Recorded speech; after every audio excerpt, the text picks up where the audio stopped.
নমস্কাৰ বন্ধুসকল, মই আজি এই ভিডিঅ'টোৰ জৰিয়তে আপোনালোকলৈ আনিছোঁ 20টা সাধাৰণ জ্ঞানৰ গুৰুত্বপূৰ্ণ প্ৰশ্ন আৰু ইয়াৰ উত্তৰ। ভিডিঅ'টো চাওক আৰু বৰ্তমান অসম চৰকাৰে অনুষ্ঠিত কৰিবলৈ গৈ থকা কমন কম্পিটিটিভ এক্সামৰ 2022ৰ বাবে সাজু হওক। বন্ধুসকল, এইটো হৈছে প্ৰথম খণ্ড। মই এই প্ৰথম খণ্ডত 20টা গুৰুত্বপূৰ্ণ সাধাৰণ জ্ঞানৰ প্ৰশ্নৰ বিষয়ে আলোচনা কৰিম। আহক তেন্তে ভিডিঅ'টো আৰম্ভ কৰোঁ। 1 নম্বৰ প্ৰশ্নটো হৈছে ভাৰতৰ কেন্দ্ৰীয় বেংক হৈছে central bank of India is. Option number A central bank India CBI, option number B State Bank of India SBI, option number C Reserve bank of India RBI, option number D ওপৰৰ এটাও নহয়। এই option কেইটাৰ ভিতৰত ইয়াৰ শুদ্ধ অপশ্যনটো হ'ব option number C Reserve bank of India, যি হৈছে আমাৰ ভাৰতৰ কেন্দ্ৰীয় বেংক। 2 নম্বৰ প্ৰশ্নটো হৈছে ভাৰতৰ ৰিজাৰ্ভ বেংক স্থাপিত হয়। Reserve bank of India is established in. Option number A দিয়া আছে 1940, অপশ্যন নম্বৰ বি দিয়া আছে 1934, অপশ্যন নম্বৰ চি দিয়া আছে 1935, অপশ্যন নম্বৰ ডি দিয়া আছে 1931। এই অপশ্যন কেইটাৰ ভিতৰত শুদ্ধ অপশ্যনটো হৈছে অপশ্যন নম্বৰ চি 1935, অৰ্থাৎ 1935 চনৰ 1 এপ্ৰিলত কলিকতাত ৰিজাৰ্ভ বেংক স্থাপিত হৈছিল।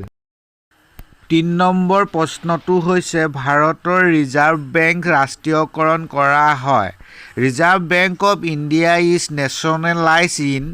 ইয়াত অপশ্যন দিয়া আছে option number A 1949, option number B 1950, option number C 1952, option number D 1955।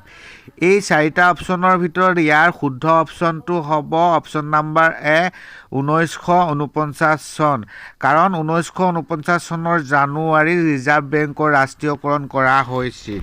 4 number প্ৰশ্নটো হৈছে নাবাৰ্ড স্থাপিত হয়। NABARD was established in. ইয়াত অপশ্যন নম্বৰ এ 1982 চনৰ 12 জুলাই, অপশ্যন নম্বৰ বি 1984 চনৰ 14 জুলাই, অপশ্যন নম্বৰ চি 1985 চনৰ 17 জুলাই আৰু অপশ্যন নম্বৰ ডি দিয়া আছে ওপৰৰ এটাও নহয়।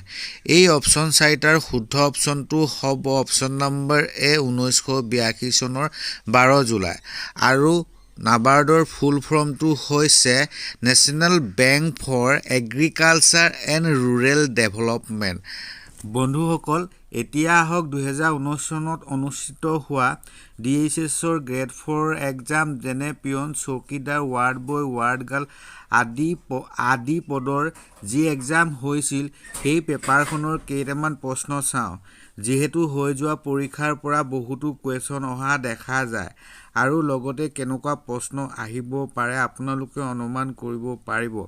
পেপাৰখনৰ অৱস্থাটো বৰ ভাল নহয়, যিহেতু পেপাৰখন পেলাই থোৱা অৱস্থাত আছিল আৰু আজি উদ্ধাৰ কৰি এই কুৱেশ্যনবিলাক আপোনালোকলৈ প্ৰস্তুত কৰা হৈছে। আপোনালোকে স্ক্ৰীনত দেখিছে, এইটো আমি কুৱেশ্যন নম্বৰ 5 বুলি ধৰিম, কিয়নো অলৰেডি আমি 4টা প্ৰশ্ন আলোচনা কৰিলোঁ। এতিয়া এই প্ৰশ্নটো হৈছে মৌৰ্য বংশৰ প্ৰতিষ্ঠাপক কোন আছিল? Who was the founder of Maurya dynasty? ইয়াৰ অপশ্যনকেইটা হয় 1 নম্বৰ অপশ্যনত আছে অশোকা দ্য গ্ৰেট, 2 নম্বৰ অপশ্যনত আছে চন্দ্ৰগুপ্ত মৌৰ্য, 3 নম্বৰ অপশ্যনত আছে বিক্ৰমাদিত্য আৰু অপশ্যন নম্বৰ ডিত আছে প্ৰথম চন্দ্ৰগুপ্ত। এই অপশ্যন 4টাৰ শুদ্ধ অপশ্যনটো হ'ব চন্দ্ৰগুপ্ত মৌৰ্য। এতিয়া 6 নম্বৰ প্ৰশ্নটো হৈছে which Macedonia king invaded India in 326 BC, অৰ্থাৎ খ্ৰীষ্টপূৰ্ব 326 চনত কোন মেচিডনৰ ৰজাই ভাৰত আক্ৰমণ কৰিছিল? অপশ্যন নম্বৰ এ আছে চেলিউকাছ, অপশ্যন নম্বৰ বি আছে মেগাস্থেনিছ, অপশ্যন নম্বৰ চি আছে এমানচেন আৰু অপশ্যন নম্বৰ ডি আছে আলেকজেণ্ডাৰ দ্য গ্ৰেট। এই অপশ্যন 4টাৰ ভিতৰত শুদ্ধ অপশ্যনটো হ'ব option number D Alexander the Great. Question number 7টো হৈছে who was the son of Humayun, অৰ্থাৎ হুমায়ুনৰ পুত্ৰ কোন আছিল? ইয়াত অপশ্যন নম্বৰ এ আছে আকবৰ, অপশ্যন নম্বৰ বি আছে জাহাংগীৰ, অপশ্যন নম্বৰ চি আছে শ্বাহজাহান, অপশ্যন নম্বৰ ডি আছে ঔৰংজেব। এই অপশ্যন চাৰিটাৰ ভিতৰত শুদ্ধ অপশ্যনটো হৈছে অপশ্যন নম্বৰ এ আকবৰ ৮ নম্বৰ প্ৰশ্নটো হৈছে which religious leader of Bengal টুক পাৰ্ট ইন দ্য ভক্তি মুভমেণ্ট অৰ্থাৎ বংগদেশৰ কোনজন ধৰ্মগুৰুৱে ভক্তি আন্দোলনত ভাগ লৈছিল অপশ্যন নম্বৰ এ আছে কবিৰ অপশ্যন নম্বৰ বি আছে ৰামানুজা অপশ্যন নম্বৰ চি আছে চৈতন্য অপশ্যন নম্বৰ ডি আছে জয়দেৱ এই অপশ্যন চাৰিটাৰ ভিতৰত ইয়াত শুদ্ধ অপশ্যনটো হ'ব কাৰেক্ট অপশ্যনটো হ'ব অপশ্যন নম্বৰ এ কবিৰ ৯ নম্বৰ প্ৰশ্নটো হৈছে হু ৰট ৰামচৰিতমানস অৰ্থাৎ ৰামচৰিতমানস কোনে ৰচনা কৰিছিল ইয়াত অপশ্যন নম্বৰ এ দি আছে কবিৰ অপশ্যন নম্বৰ বি দি আছে তুলসী দাস অপশ্যন নম্বৰ চি দি আছে ৰামদাস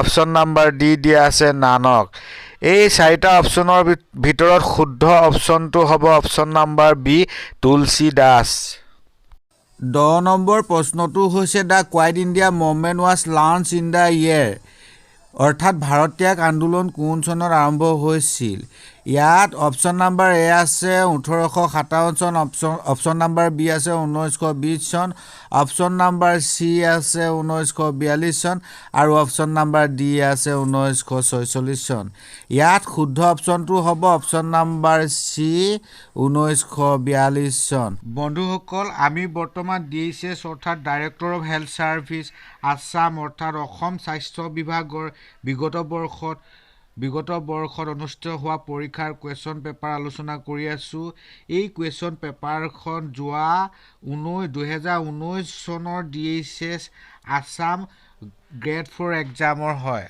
১১ নম্বৰ প্ৰশ্নটো হৈছে when was Pakistan created as a separate dominion অৰ্থাৎ পাকিস্তান এখন বেলেগ ৰাষ্ট্ৰ হিচাপে কেতিয়া সৃষ্টি হৈছিল ইয়াত অপশ্যন নম্বৰ এ আছে আগষ্ট 14, 1947 অপশ্যন নম্বৰ বি আছে আগষ্ট 15, 1947 অপশ্যন নম্বৰ চি আছে জানুৱাৰী 26, 1950 অপশ্যন নম্বৰ ডি আছে আগষ্ট 16, 1947 এই অপশ্যন চাৰিটাৰ ভিতৰত শুদ্ধ অপশ্যনটো হৈছে অপশ্যন নম্বৰ এ আগষ্ট 14, 1947 ১২ নম্বৰৰ প্ৰশ্নটো হৈছে in which city did the 1857 revolt start অৰ্থাৎ ১৮৫৭ চনৰ বিদ্ৰোহ কোনখন চহৰৰ পৰা আৰম্ভ হয় ইয়াত অপশ্যন এ আছে কলকাতা অপশ্যন বি আছে লক্ষ্ণৌ অপশ্যন চি আছে মিৰাট আৰু অপশ্যন ডি আছে দিল্লী এই চাৰিটা অপশ্যনৰ ভিতৰত ইয়াত শুদ্ধ অপশ্যনটো হৈছে অপশ্যন নম্বৰ চি মিৰাট অৰ্থাৎ মিৰাট চহৰৰ পৰা ১৮৫৭ চনৰ চিপাহী বিদ্ৰোহৰ আৰম্ভ হৈছিল ১৩ নম্বৰ প্ৰশ্নটো হৈছে what is the largest planet in our solar system অৰ্থাৎ আমাৰ সৌৰজগতৰ বৃহত্তম গ্ৰহ কোনটো অপশ্যন এ দিয়া আছে জুপিটাৰ অপশ্যন বি দিয়া আছে ছেটাৰ্ণ অপশ্যন চি দিয়া আছে ইউৰেনাছ অপশ্যন ডি দিয়া আছে নেপচুন এই অপশ্যন চাৰিটাৰ ভিতৰত শুদ্ধ অপশ্যনটো হৈছে অপশ্যন নম্বৰ এ জুপিটাৰ অৰ্থাৎ বৃহস্পতি গ্ৰহটোৱে হৈছে আমাৰ সৌৰজগতৰ আটাইতকৈ ডাঙৰ গ্ৰহ ১৪ নম্বৰৰ প্ৰশ্নটো হৈছে what is the longest river of the world পৃথিৱীৰ ভিতৰত আটাইতকৈ দীঘল নদী কোনখন ইয়াত এ অপশ্যন দিয়া আছে Amazon option number B Brahmaputra option number C নীল নদী অপশ্যন নম্বৰ ডি মিছিছিপি এই অপশ্যন চাৰিটাৰ ভিতৰত শুদ্ধ অপশ্যনটো হৈছে অপশ্যন নম্বৰ চি নীল নদী ১৫ নম্বৰ প্ৰশ্নটো হৈছে which country is known as land of white elephant অৰ্থাৎ লেণ্ড অফ হোৱাইট এলিফেণ্ট নামেৰে কোনখন দেশ জনা যায় ইয়াত অপশ্যন নম্বৰ এ আছে ইণ্ডোনেছিয়া অপশ্যন নম্বৰ বি আছে চাইনা অপশ্যন নম্বৰ চি আছে মংগোলিয়া অপশ্যন নম্বৰ ডি আছে থাইলেণ্ড এই অপশ্যন চাৰিটাৰ ভিতৰত শুদ্ধ অপশ্যনটো হৈছে অপশ্যন নম্বৰ ডি থাইলেণ্ড অৰ্থাৎ থাইলেণ্ডত লেণ্ড অফ হোৱাইট এলিফেণ্ট বুলি জনা যায় ১৬ নম্বৰৰ প্ৰশ্নটো হৈছে which among the flowing is the highest প্লেটিউ in the world অৰ্থাৎ তলত দিয়া কোনখন পৃথিৱীৰ ভিতৰত উচ্চতম মালভূমি ইয়াত অপশ্যন নম্বৰ এ আছে কলৰাডো মালভূমি, অপশ্যন নম্বৰ বি আছে পামিৰ মালভূমি, অপশ্যন নম্বৰ চি আছে পটাগনিয়া মালভূমি, অপশ্যন নম্বৰ ডি আছে পটুৱাৰ মালভূমি। এই অপশ্যন চাৰিটাৰ ভিতৰত ইয়াৰ শুদ্ধ উত্তৰটো হ'ব অপশ্যন নম্বৰ বি পামিৰ মালভূমি। 17 নম্বৰৰ প্ৰশ্নটো হৈছে what is the capital of Japan, অৰ্থাৎ জাপানৰ ৰাজধানী কোনখন? অপশ্যন নম্বৰ এ আছে সিউল, অপশ্যন নম্বৰ বি আছে টকিঅ', অপশ্যন নম্বৰ চি আছে পিয়ংয়াং, অপশ্যন নম্বৰ ডি আছে ছাইগন। এই অপশ্যন চাৰিটাৰ ভিতৰত শুদ্ধ অপশ্যনটো হ'ব অপশ্যন নম্বৰ বি টকিঅ', অৰ্থাৎ জাপানৰ ৰাজধানী হৈছে টকিঅ'। 18 নম্বৰ প্ৰশ্নটো হৈছে দক্ষিণ মেৰু কোনে আৱিষ্কাৰ কৰিছিল? ইয়াত অপশ্যন নম্বৰ এ দি আছে কলম্বাছ, অপশ্যন নম্বৰ বি আছে মাৰ্কো পল', অপশ্যন নম্বৰ চি আছে David Livingstone, option number D আছে আমাণ্ডছেন। এই অপশ্যন চাৰিটাৰ ভিতৰত ইয়াৰ শুদ্ধ অপশ্যনটো হ'ব অপশ্যন নম্বৰ ডি। 19 নম্বৰৰ প্ৰশ্নটো হৈছে Dibrugarh is situated on the bank of which of the flowing reverse, অৰ্থাৎ ডিব্ৰুগড় তলত দিয়া কোনখন নদীৰ পাৰত অৱস্থিত? ইয়াত অপশ্যন নম্বৰ এ আছে ডিব্ৰু, অপশ্যন নম্বৰ বি আছে ব্ৰহ্মপুত্ৰ, অপশ্যন নম্বৰ চি আছে দিহাং, অপশ্যন নম্বৰ ডি আছে লোহিত। এই অপশ্যন চাৰিটাৰ ভিতৰত ইয়াৰ শুদ্ধ অপশ্যনটো হ'ব অপশ্যন নম্বৰ বি ব্ৰহ্মপুত্ৰ। এতিয়া 20 নম্বৰ অৰ্থাৎ শেষৰ প্ৰশ্নটো হৈছে where are the hanging gardens which are considered as one of the 7 wonder of the world situated, অৰ্থাৎ পৃথিৱীৰ 7টা আশ্চৰ্যৰ ভিতৰত এটা বুলি বিবেচিত ওলমা বাগিচাখন ক'ত আছে? ইয়াত অপশ্যন নম্বৰ এ আছে আলেকজেণ্ড্ৰিয়া, অপশ্যন নম্বৰ বি আছে ৰোডছ, অপশ্যন নম্বৰ চি আছে বেবিলন আৰু অপশ্যন নম্বৰ ডি আছে কম্বোডিয়া। এই অপশ্যন চাৰিটাৰ ভিতৰত শুদ্ধ অপশ্যনটো হ'ব বেবিলন, অৰ্থাৎ ওলমা বাগিচাখন বেবিলনত আছে। বন্ধুসকল, এয়াই আছিল আজিৰ খণ্ডটোৰ 20টা প্ৰশ্ন, যিকেইটা 2019 চনৰ DHS গ্ৰেড 4 পৰীক্ষাত আহিছিল। আপোনালোকৰ সহায়ৰ বাবে মই প্ৰশ্নকেইটা আগবঢ়ালোঁ। ভিডিঅ'টো চাই কেনে পাইছে? যদি ভাল পাইছে তেন্তে লাইক, শ্বেয়াৰ আৰু কমেণ্ট কৰিবলৈ নাপাহৰিব। চেনেলটো ছাবস্ক্ৰাইব কৰিব আৰু লগতে বেল আইকনটো টিপি অল অপশ্যনত ক্লিক কৰি থ'ব, যাতে মই এনেধৰণৰ ভিডিঅ' আপডেট দিয়াৰ লগে লগে আপোনালোকে পায়। মই ইয়াৰ পাছত খণ্ডকৈ আপোনালোকৰ সহায়ৰ বাবে ভিডিঅ' আগবঢ়াই থাকিম। ভিডিঅ'টো চোৱাৰ বাবে ধন্যবাদ। আজিলৈ আহোঁ।